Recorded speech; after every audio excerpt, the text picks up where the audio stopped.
বাঁশবেড়িয়া কার্তিক পুজোর আর একটা পর্ব নিয়ে তোমাদের সঙ্গে চলে আসলাম। এটা হচ্ছে পর্ব 3।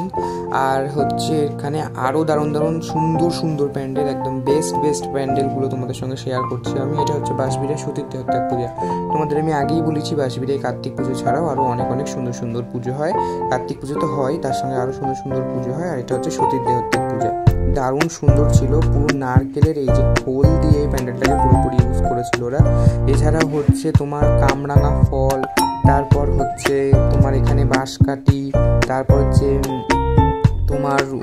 তোমাদের হচ্ছে নারকেলের মালা, এছাড়াও হচ্ছে তোমার আইসক্রিমের যে কাঠি, সেই সমস্ত কিছু ইউজ করা হয়েছিল। এখানে তোমরা দেখতেই পাচ্ছ যে কত সুন্দরভাবে, আর পুরো এক একটা কাজ পুরো নিখুঁত কাজ, এত সুন্দর এই কাজগুলো। দেখে এখানে পুরো আইসক্রিমের কাঠি দিয়ে ইউজ করেছে এখানটা পুরো।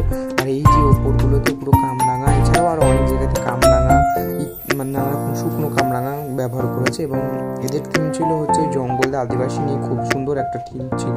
আর এই হলো ঠাকুর, অসাধারণ করেছিল সতীর দেহত্যাগ ঠাকুর। বিরাট বড় হয় এখানকার ঠাকুরটা। এই ঠাকুরটা দেখার জন্য যে কতটা মানুষের ভিড় হয় তাও আমরা কালকে ফাঁকায় ভালোভাবে দেখতে পেয়েছি। এরপর চলে এসেছি আমরা কিশোর বাহিনীতে। এবছর ওদের 60 বছর। এবছর ওদের ভাবনা ছিল সৃষ্টি। অসাধারণ প্যান্ডেলটা করেছিল। প্রথমে ঢুকে ঘন্টা, লাইট ইত্যাদি ইউজ করেছিল। এখানে দেখতেই পাচ্ছ তোমরা সাপ লেখা করেছে, এটা এই অসাধারণ সুন্দরভাবে তৈরি করেছে। এছাড়া এখানে বাংলার যে চিত্রকলাগুলো রয়েছে দেখো কত সুন্দরভাবে জার্মানি টাইপ চিত্র, এছাড়াও টেরাকোটার এই ছোটো ছোটো কাজগুলোকে এরা এখানে ইউজ করেছে। ইউজ করে হচ্ছে এখানে স্পঞ্জের কাজ, আরও নানা রকম সুন্দর সুন্দর কাজ, এটা শোলা দিয়ে, তারপর হচ্ছে সেই পেঁচা, লক্ষ্মী পেঁচা, এইসব নানা রকম কাজগুলো এরা সুন্দরভাবে ইউজ করেছে এখানে। এই এত সুন্দর সুন্দর চিত্রগুলোকে ইউজ করে এখানে হচ্ছে সেই শাখা পলা টাইপের যে কলা হয়, তারপর হচ্ছে মাটির ভাঁড় হয়, সেগুলো দিয়ে পুরোপুরি ইউজ করেছে পুরো প্যান্ডেলটা।